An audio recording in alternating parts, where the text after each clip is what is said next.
Assalamu алейкум, хөрмәтле дин кардәшләребез. Сезнең белән кабаттан очрашуыбызга без бик шат. Чираттагы дәресебезгә рәхим итегез. Җәһәннәм хакында сөйләшербез. Һәм бүген исә җәһәннәм турындагы кайбер Куръани аятлар белән таныштырып китәрбез. Җәһәннәм. Җәһәннәм ул җир тормышында Аллаһ Тәгаләнең барлыгына иман китермәгән һәм аның ахыргы пәйгамбәре Мөхәммәд алейһиссалам алып килгән нәрсәләрнең хаклыгына ышанмаган, шулай ук иманлы, әмма гынаһлы гамәлләр кылган кешеләр өчен әзерләнгән ахирәттәге җәза урыны. Кыямәт көнендә хисап беткәннән соң имансызларга, гынаһлыларга җәһәннәмгә керергә әмер ителер. Аларны төркем җәһәннәмгә таба куарлар, алар шунда килгәч, сакчы фәрештәләр җәһәннәм ишекләрен ачар һәм әйтер: Бисмиллаһир-рахманир-рахим. ووفيت كل نفس ما عملت وهو أعلم بما يفعلون وسيق الذين كفروا إلى جهنم زمرا حتى إذا جاءوها فتحت أبوابها وقال لهم خزنتها ألم يأتكم رسل منكم يتلون عليكم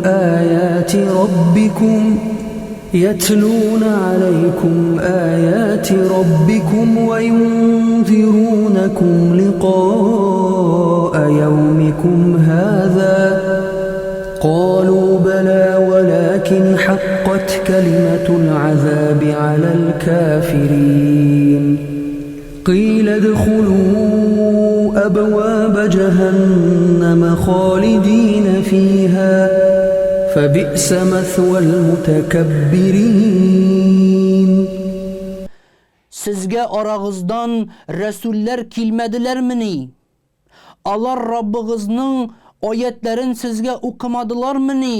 Һәм бу җәһәннәмгә керү көнегез белән очрашугыз турында сезгә сөйләмәделәрмени дияр.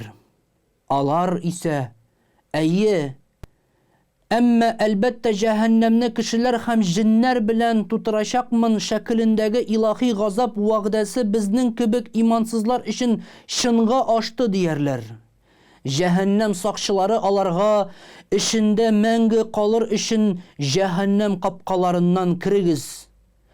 Тәүхид игътикадын кабул итүдән үзләрен үстен тотучыларның сыйыныр урыны булган җәһәннәм никадәр яман дип аларны җәһәннәмгә кертеп җибәрерләр. Җәһәннәмдәге коточкыч хәлләр турында кисәтә торган шактый күп аятлар һәм хадисләр бар. Мәсәлән, Бакара сүрәсенең 24-нче аятында: Бисмиллаһир-рахманир-рахим. فإن لم تفعلوا ولن تفعلوا فاتقوا النار التي وقودها الناس والحجارة أعدت للكافرين. Имансызларга әзерләнгән ягулыгы кешеләр һәм ташлар булган уттан куркыгыз дип әйтелә. Имансызлыклары аркасында җәһәннәм утына эләгүчеләр турында Аллаһ Тәгалә бозыклык кылучыларга карата әйтелгән Раббыңның сүзе менә шулай раслана дип әйтә. Моны Аллаһка ышанмау, аңа буйсынмау бик аяныч нәтиҗәгә китерәчәк дип аңларга кирәк. Газиз мөселман кардәшләребез, җәһәннәмдәге булачак газапларны карап узыйк. Җәһәннәмне үзенә генә хас сыйфатларга ия булган бер төрмә буларак күз алдына китерергә мөмкин.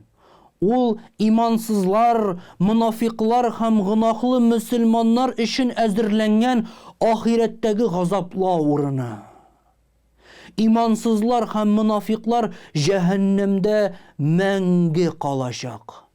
Иң авыр хәлдә Munafiqлар булачак. Алар җәһәннәмнең иң төбендә урнаштырылачаклар.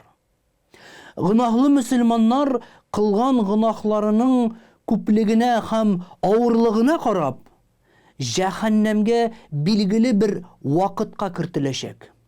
Әмма җәһәннәмдәге иң кичкенә җәза да аларга түзә алмаслык җәза, иң кыска вакыт мәңгелек булып тоелачак.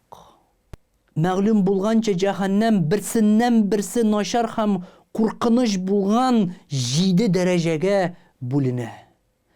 Һәр бер дәрәҗәдә билгеле бер җәзалар каралган. Җәһәннәмнең иң астыннан Зәккум дигән агач үсеп чыга. Тамукка ләгүчеләр бик каты ашыгып, бу агачның коточкыч тәмсез җимешләрен ашар. Соңыннан аларның бик каты эчәселәре килер һәм аларга кайнап торган су бирерләр. Соңыннан исә сусауларын басар өчен тир һәм ирен тәкъдим итәрләр. Бу хакта Ибрахим сүрәсенең 16 һәм 17 аятларында әйтелә: Bismillahirrahmanirrahim. Min waraihi jahannam wa yusqa min ma'in sadid. يتجرعه ولا يكاد يسيغه ويأتيه الموت من كل مكان وما هو بميت ومن ورائه عذاب غليظ.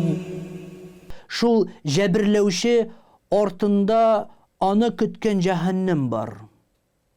Аңа җәһәннәм әһленең янган тәннәреннән аккан иренле су эшереләчәк. Ул аны йотарга тырышачак, ләкин тамагыннан үткәрә алмаячак. Әмма нык сусаганлыктан газабы озакка сузылгач, ничә җәфадан соң аны эчәргә мәҗбүр булачак. Үлем сәбәпләре аңа һәр бер җирдән киләчәк, әмма ул үлмәячәк һәм рәхәтлеккә ирешмәячәк. Моның алдында аның өчен әзерләнгән бик каты газап булачак. Шул рәвешле җәһәннәмдә шитен газапларга дучар булып мәңге калачак диелә анда. Алла сакласын бу газаплардан. Шулай итеп, җәһәннәмгә эләккән кешеләр утта януларына карамастан көлгә әйләнмәячәкләр. Газап туктатылмасын өчен аларның тире һәм тәннәре яңадан төзеләчәк. Ягъни газапларның тукталмавы җәһәннәм сыйфатларының берседер.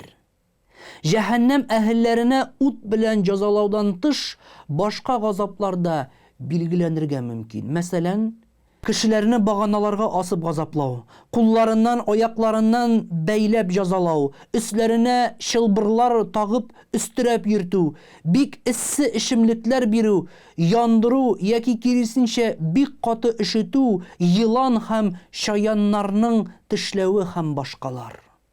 Җәфаланып беткән җәһәннәм әһелләре Тамукны саклаучы Мәлик исемле фәрештәгә ялварып дәшәрләр һәм газапларны туктатып аларны чыгаруларын сорарлар. Әмма кырыс сакчы: "Мин сезгә бер нәрсә белән дә ярдәм итә алмыйм. Сезгә пәйгамбәрләр килгән иде, җәһәннәмнең котылу юлын аңлатканнар иде. Ләкин сез ул вакытта котылуны теләмәдегез. Хәзер инде каты газапны татып карагыз" дип әйтәчәк. Шуңа күрә җәһәннәмдәге иң куркыныч җәза, иң авыр тойгы ул шушы җәзаның бер кайчан бетмәслеген, мәңгелек булуын аңлаудан барлыкка килгән бик зур кайгы тойгысы, өметсезлек хисе, чарасызлык, рухи төшенкелек, ә иң мөһиме шиксез зур үкенү.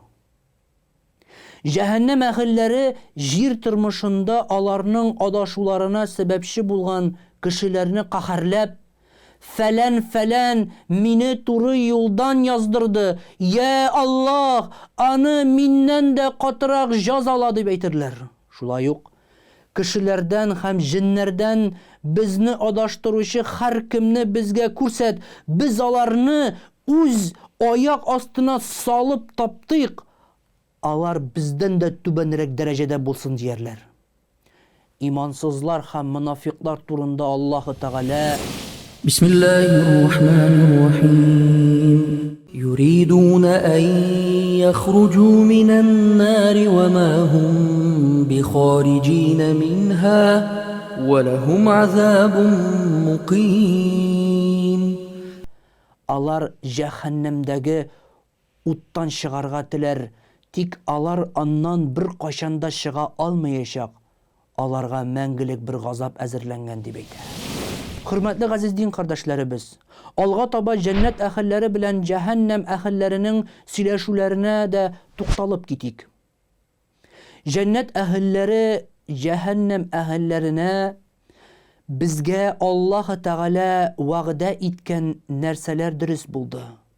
Сезгә дә Раббыбыз вәгъдә иткән нәрсәләр дөрес булдымы дип әйтер. Алар әйе, дөрес булды дип әйтер һәм үзара безне адаштыручы залимнәргә Аллаһу Тәгаләнең ләгънәте булсын дип кычкырышыр. Имансызлар җәннәт әһелләреннән сезгә Аллаһу Тәгалә биргән ризыклардан һәм сулардан безгә дә бер өлеш бирегез әле дип үтенерләр.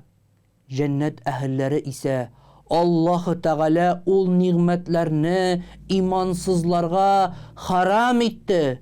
Шул имансызлар диннән уен көлке ясады һәм аларны дөнья тормышы алдады дип җавап бирерләр.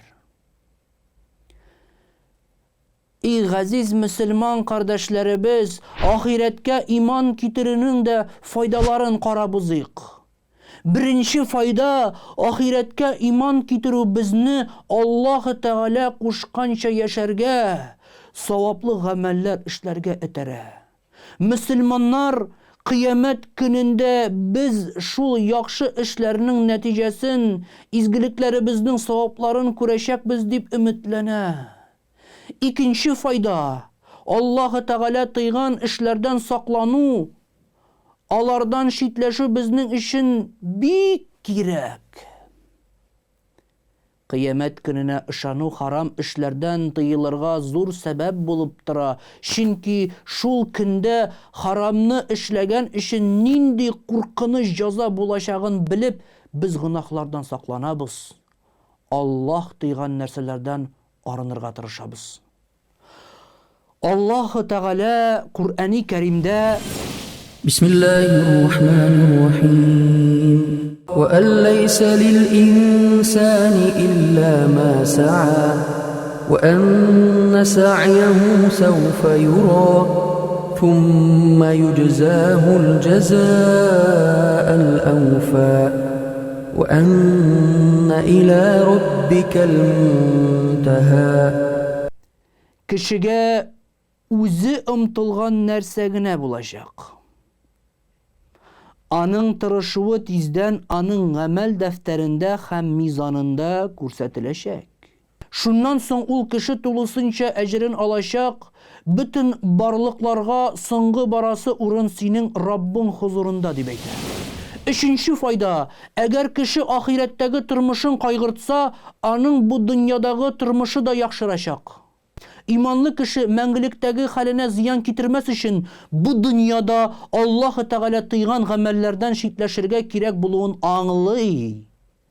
Аның бу дөньядагы тормышына уңай йогынтысын ясамыйча калмый. Аллаһ Раббыбыз бу хакта بسم الله الرحمن الرحيم من عمل صالحا من ذكر أو أنثى وهو مؤمن فلنحيينه حياة طيبة ولنجزينهم أجرهم بأحسن ما كانوا يعملون.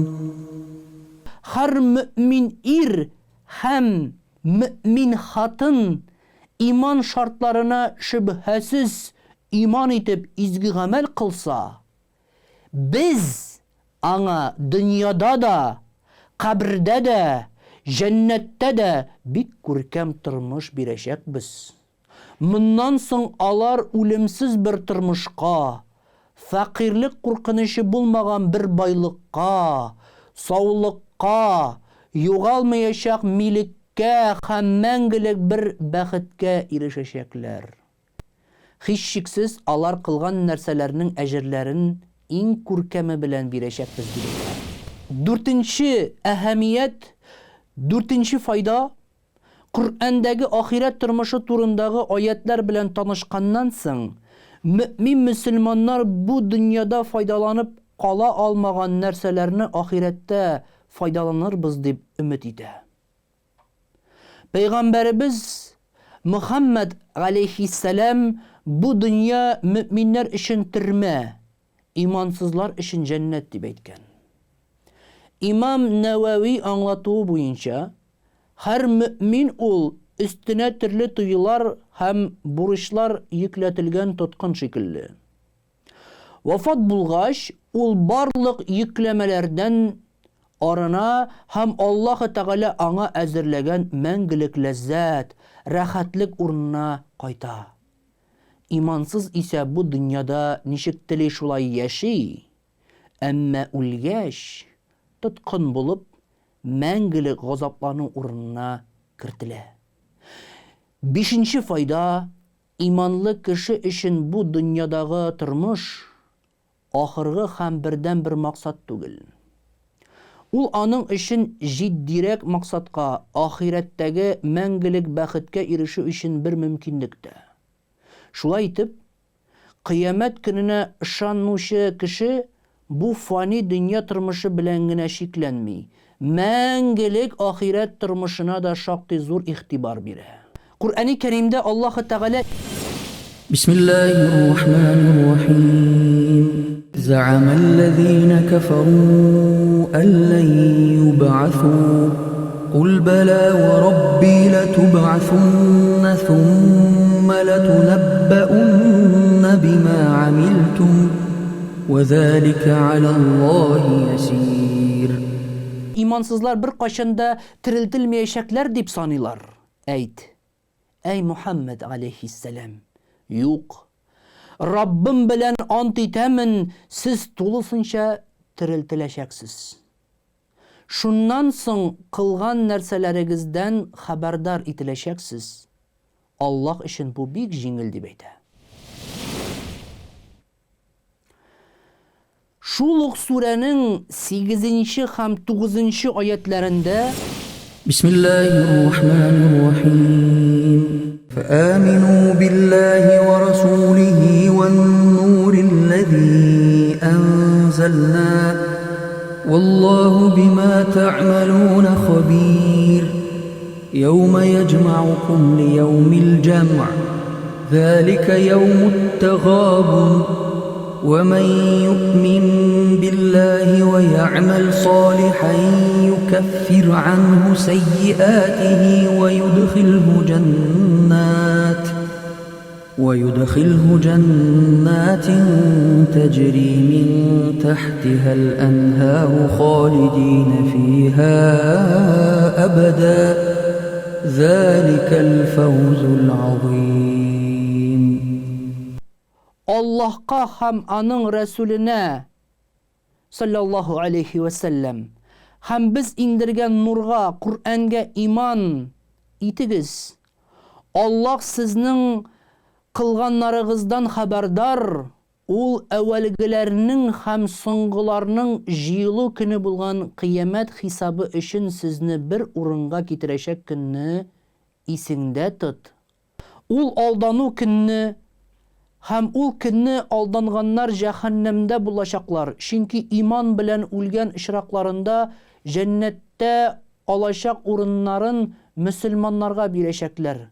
Һәм җәһәннәмдә янган вакытта аларга ул урыннар күрсәтелгән чакта үкенечләреннән булачаклар. Кемдә кем Аллаһка иман итсә һәм изге гамәл кылса, ул аңардан начар эшләрен каплаячак һәм аны сарайлары һәм агачлары асларыннан елгалар агып торган җәннәтләргә кертәчәк, алар анда мәңге калачак, Менә бу бөек котылу дип әйтелә. Хөрмәтле дин кардәшләребез, чираттагы дәресебез яхырына якынлашты. Әлеге мәгълүматлар сезгә дөрес нәтиҗә ясарга ярдәм итәр дип өметләнәбез. Аларны сез җиңел үзләштерерсез һәм исегездә калдырырсыз дип ышанабыз. Алга таба да исәнлектә очрашырга язсын. Исән сау сәламәт булыгыз. Ассаламу алейкум ва рахматуллаһи ва баракатуху.